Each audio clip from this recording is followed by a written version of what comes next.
Hi, this is Eva Cartman from the Dream Big podcast show, the place to go to learn, laugh, and grow.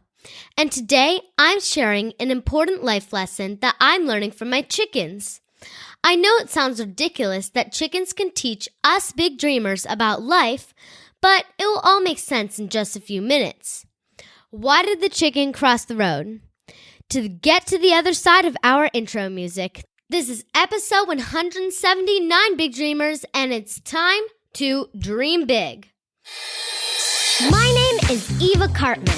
I'm part of a squad of super kids that are here to change the world. We don't believe you need to be adults to have big goals and start working towards your dreams. We believe age is just a number, and you're never too young to make a difference. We may be young, but we are not naive. We understand that achieving our big dreams will not be easy. It will take incredible dedication, hard work, and yes, massive action. There will be ups and downs, but we embrace the challenges and relish pushing outside of our comfort zone because this is how we grow. They may not teach us these concepts in our school textbooks, but we are smart enough to know that the tools and tactics to achieve our big dreams are out there. And we are willing to do the work to seek out these skills and master them because we know that our future depends on it. We are the big dreamers, and it's time to dream big. Okay, by popular demand, here's another segment of Silly Sophia. What's a hen's favorite type of movie? A chick flick. What do chickens call school tests? Examinations.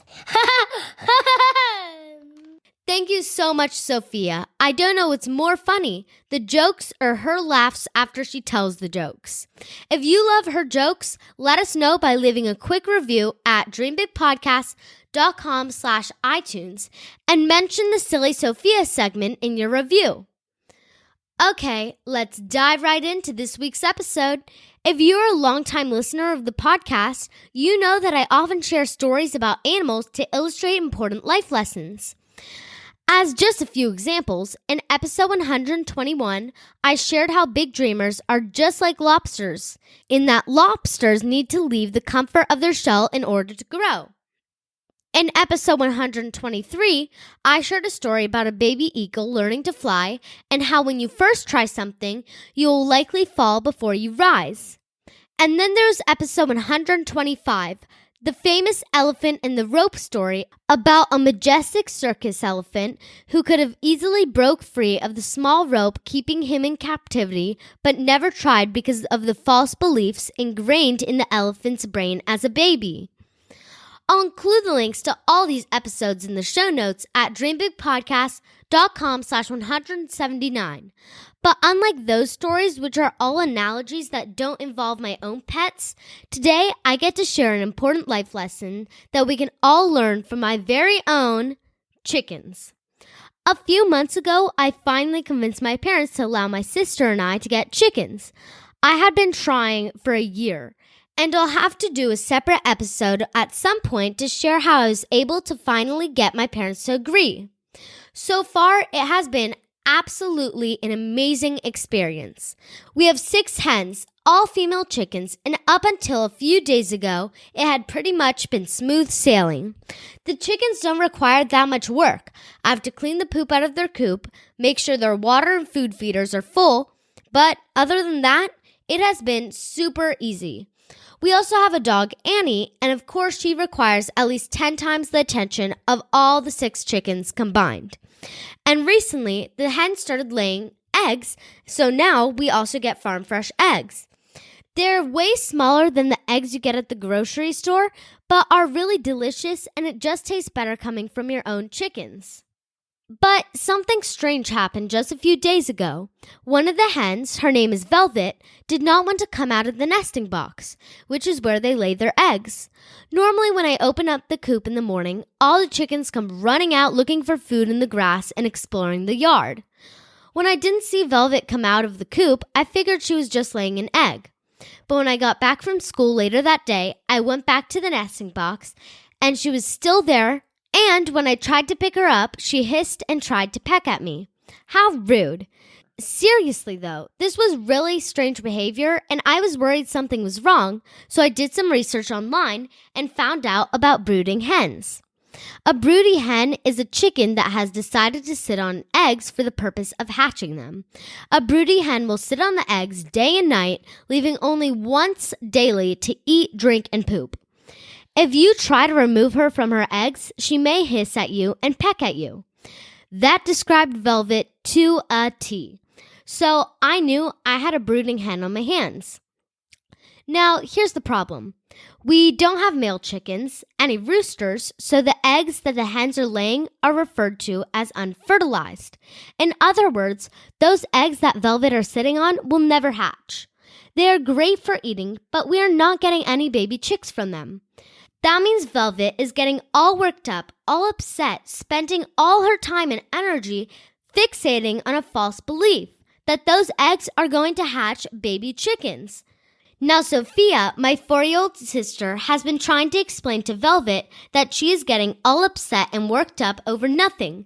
But unfortunately, Velvet does not speak English and continues to hiss, growl, shriek, puff up, and peck at us if we go near her. Fortunately for you and me, we are not chickens.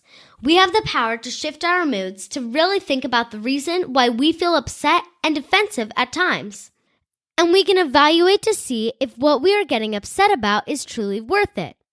Okay, there is another lesson I'd like to share. 2 days after I noticed Velvet's aggressive brooding behavior, one of the other hens, Phoenix, started to brood as well. So now I've got 2 hens who are protecting unfertilized eggs that have no chance to hatch.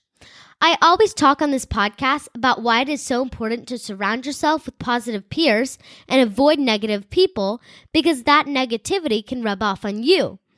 And sure enough, as I did more research, I learned that oftentimes broodiness will be contagious in your coop, where if you have a broody hen, it is likely that the other hens will also become broody. So that is what I am experiencing with Velvet and Phoenix. Fortunately, there are a lot of tips on how to break the broody behavior, which I won't go into on this episode.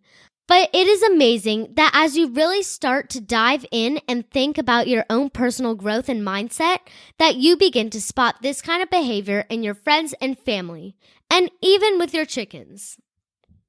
So remember, if you are starting to get broody, to get defensive and protective over a particular idea, I want you to do what a chicken can't do. And really examine those feelings and see if what you are stressed and upset about is a really big deal, or if you're just getting yourself all worked up about something insignificant. Second, don't be like Phoenix, my hen who lets Velvet's foul mood and false beliefs rub off on her. It is really important to surround yourself with positive peers, and when possible, do not get too close to negative people. If you enjoyed these tips, then I encourage you to check out schoolsuccessblueprint.com, my very first product that shares the top mindset and productivity principles that can help you improve your grades at school, but also to enjoy your time there. You can find out about all the 3 workshops and 4 amazing bonuses that are included in the blueprint if you go to schoolsuccessblueprint.com. Unlike the podcast, the blueprint contains video lessons, and we hired an amazing illustrator, so I know you will love it. Have your parents go to schoolsuccessblueprint.com to check it out, and we'll also include links in the show notes at dreambigpodcast.com/178, as well as to all the other animal-themed episodes that I mentioned at the beginning of this episode. If you haven't already, please take a moment to leave a review on iTunes at dreambigpodcast.com/iTunes. It really means the world to me, and my parents and I do read each and every one of the reviews. And in your review, give my 4-year-old sister, Sophia, a shout out for her Silly Sophia segment too. Thank you so much for being part of this community. This is Eva Cartman reminding you that you have unlimited potential. Your dreams are not optional, you need to make them essential. So take massive action to turn those big dreams into reality. Live with passion, the way life is meant to be. I'll see you next episode. Bye!